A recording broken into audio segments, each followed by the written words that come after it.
I have to first acknowledge that I am the visual, living, breathing manifestation of my ancestors who have gone before me in slavery, women's suffrage, and in generations of poverty. I'm going to focus our attention on that. I stand on the shoulders of women who have dedicated their lives literally, of men who have dedicated themselves out of humiliation, spat upon, beaten, for the opportunity just for me to stand. Greetings to you. I am the CEO of the YWCA Dayton, one of over 200 associations across the country, one of 150 across the globe with the exact same mission, which is we will empower women. We will eliminate racism, and we will promote freedom, justice, dignity, and peace for all people. I want to start off by first letting you know that although we love men, and I do, I am going to speak to the women, and more specifically the young women in the room, and ask you, have we forgotten who we are? I'm going to ask the young women, have we ever been taught who you are? I am telling you that because a lot of what I have said, the conflation of who I am between my gender, the class, and race, is because there are women that came before us that understood that they were marginalized and were open to being defined by those that did not look like them. And there are white women then who took up the mantle and understood that the disparity in which or the lack of black women never being recognized was also a reflection of their own womanhood. And we've forgotten that, haven't we? I will say that abolitionists and suffrage movements in the early 1800s were intertwined. They were not separate as they are today. It was because women knew that one woman's place could never really fully be recognized without the voices, the confluence, the synchrony, and the amplification of all women.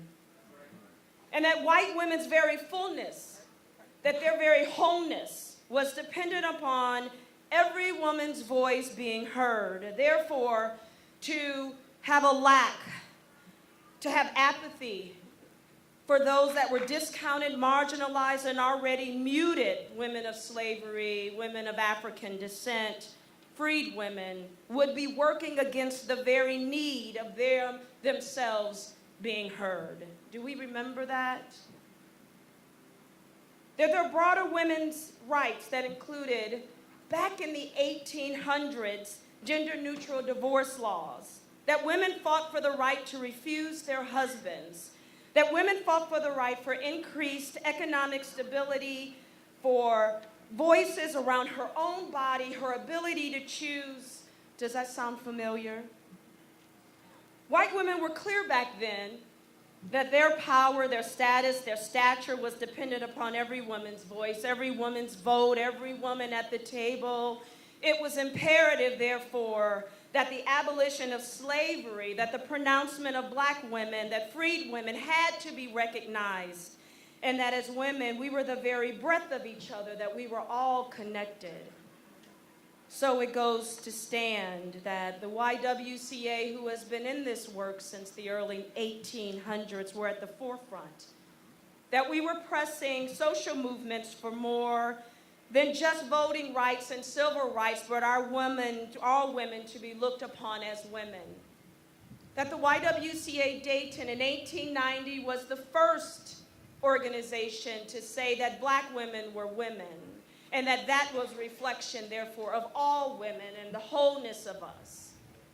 Are we then here a reflection of our poverty, our women in color that are in poverty, that are marginalized? Do we think about that? We carry on this long tradition of social action and advocacy to advance our critical mission of eliminating racism, of empowering women, of promoting peace, of justice, of freedom, Oh, I could talk without it. But there are three areas in which I want us to really, really focus on as we think about our power to vote, women. The first area in which I want us to focus on is racial justice and civil rights, because we all understand that racial justice is women's justice. They're not separated. There's no difference. That if we as women are not looking at each other as a reflection of all women, that we are missing the very right in which the women that came before us fought. So therefore, as we look to do the vote, increasing equal protection and equal opportunities to all people of color, is at the heart of where our vote should be. We could continue, and we should continue our fight to reduce the incidence of racial and ethnic profiling, the criminalization of people of color in communities and across this nation, as well as the profiling and criminalization of women, and especially girls of color. And although that stays silent, it is happening. More black girls are expelled from school than any other cohort in this nation. That we must know that the YWCA is asking for a commitment around racial justice, and it is one of the most common threads that unite us across this country and unite us across this globe.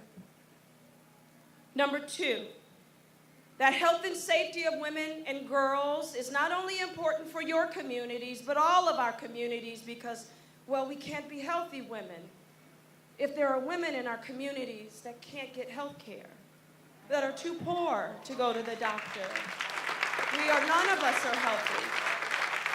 So therefore, I ask that women, especially our young women, that you sit and you commit to the health and safety of women, and especially our little girls of color.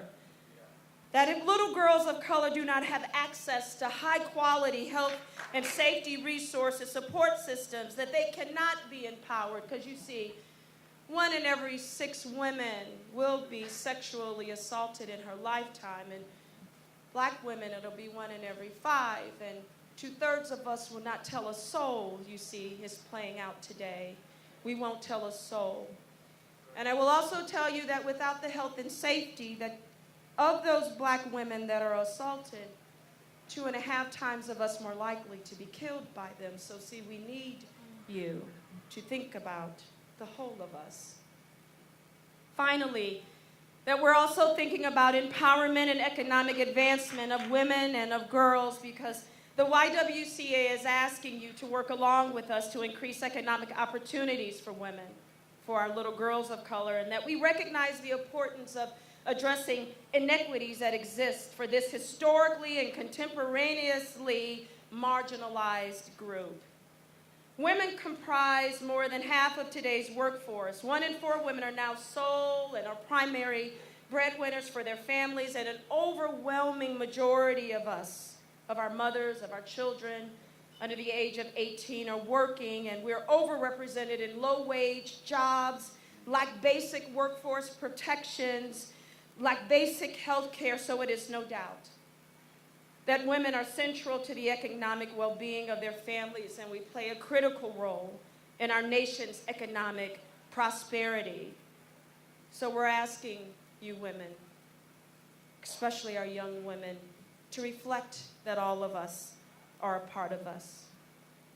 Finally, my final ask is that you remember, have we forgotten, but you remember, that the strength of us is built in the whole of us, that women before us from all different backgrounds, from different hues, from different diverse perspectives, stood together because we understood that our very health, our very greatness, our very dependency stood on each other's goodness and reflection of each other. So I ask that as we go to the voting poll, women, that we know that we are voting for all of us. Thank you.